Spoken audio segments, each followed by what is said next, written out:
Hello and welcome back to Hit or Glitch here at Second Star Games, a local gaming shop that we moved our filming to. This week on GMC, we'll pull another topic from the Tome of Topics and discuss it. I'm Tim. I'm Scott. I'm Alex. I'm Daniel. This week we will discuss.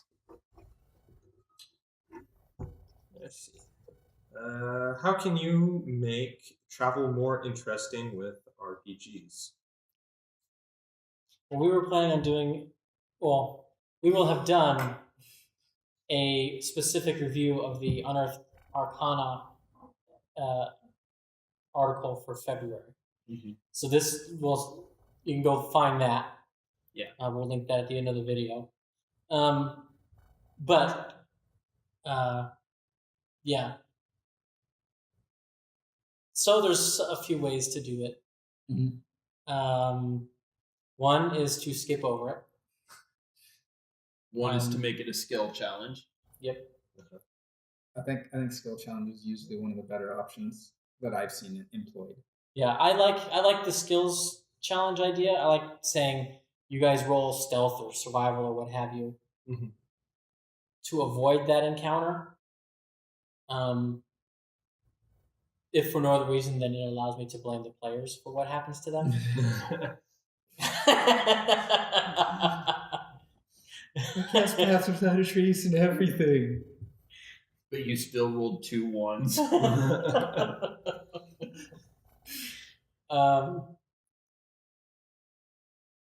So yeah, I mean, that's generally how I do it.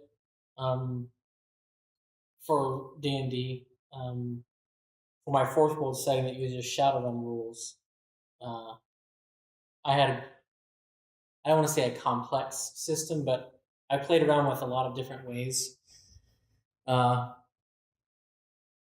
determine how to start an encounter.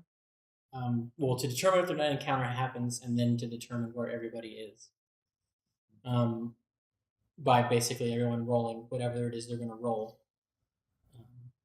And usually that more often than not became, what are you doing while you're traveling, or what are you doing to set up camp?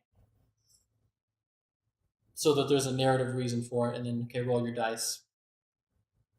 And I love Shadowrun because it has edge, and I like using that as the luck stat. So often for random encounters, I'll just have everyone roll luck.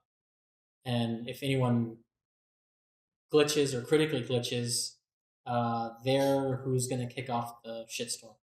So yeah.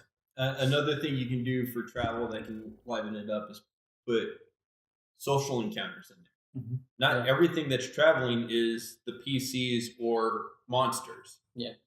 They can meet a gypsy caravan.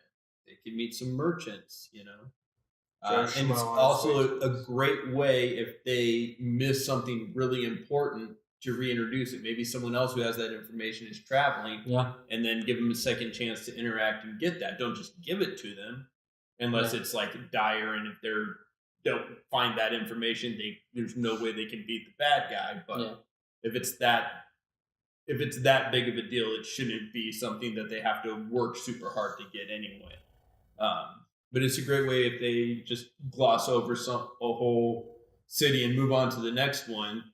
Well, maybe someone with that information also went there, and they can encounter that person. So. Or even is on their way there to deal with whatever the situation was that they didn't do. Right. Yeah. So, refugees or anything too, yeah. Yeah. And also, don't forget, proximity and travel is where most friendships are built when you're traveling on the road. Yes, the dangers of combat and the wilderness will bring people close together and form a bond, but where they get to know each other is in that downtime. Boring time, in the time when they're waiting for shit to go down. This is why people who go on road trips, maybe you've gone on road trips with friends, or someone who's gone on road trips with friends. That bond carries through because you had a shared experience that lasted, days or weeks. And through the boring times. Yeah. Yeah. How do your players entertain? How do your characters entertain themselves and entertain each other? Travel is a great time to cover that, and you can spur that on by saying, "Well, how do you guys keep yourselves entertained while you're walking?" And one player might go, "Well, I whistle," and another player has already decided maybe that they hate whistling. So now that becomes the running gag at the table, which you wouldn't have had if you didn't ask that question. Yeah. So now they're going through and they're whistling, and that person keeps giving them devil eyes. You shut up, and now it becomes an ongoing thing where they start to whistle, and then they stop, or they whistle, or they're about to look around to see, and then they whistle. It's always the sign, the sign you got to send to people to do the next thing. Like you're always infiltrating. It's always a whistle. Could also be a great way in a previous Under the Hood, I believe it was, we were talking about murder hobos, it was a GM corner. And you had mentioned the barbarian that likes to kill everything and the halfling that keeps him on the short leash.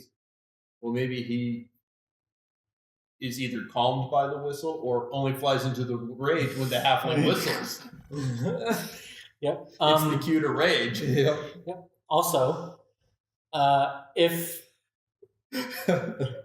you want some inter-party conflict that shouldn't erupt into fisticuffs and attempted murder,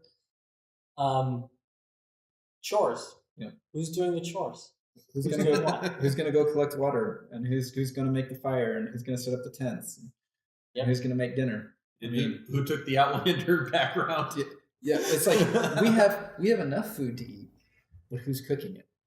Does anybody have cooking tools? All right, well, somebody's making a wisdom check or a dex check or whatever it is you decide it's going to be. Yep. I think these mushrooms are edible. You try it first. They were edible, but I don't think we should have eaten them.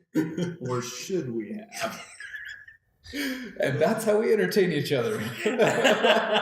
Giving each other psychedelic mushrooms. I mean, when you're having new players, give them a chance to do something like this, but sometimes they're just not ready to describe what they're doing, aren't over their nerves yet. So and if you've got a group of whole new players, but if you have a group mix where you have some experience and some newer players, it's a great way for the more experienced players to kind of grab them by the hand and lead them into it. Yeah.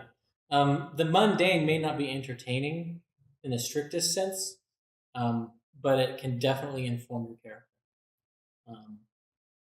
And especially if it's early in the campaign, it can establish everybody knows this is what's happening from now on when we have downtime. Yeah. And when we're passing through, when we're traveling, everyone has that same image because they already played through it once. Yeah. And also don't be afraid to adopt what gets said about your character by the other characters. Yeah.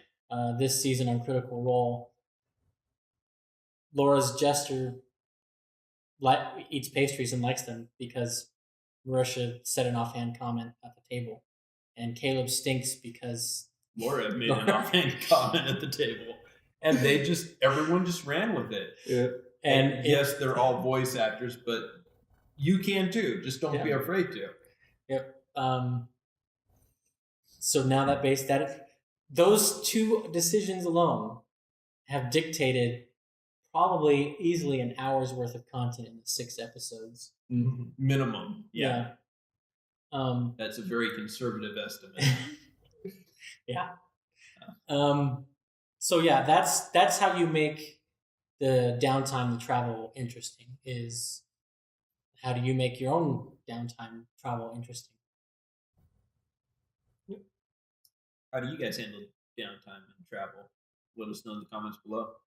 And if you have a question for the Toma Topics, write that as well, and we'll add it to the list. see you next time.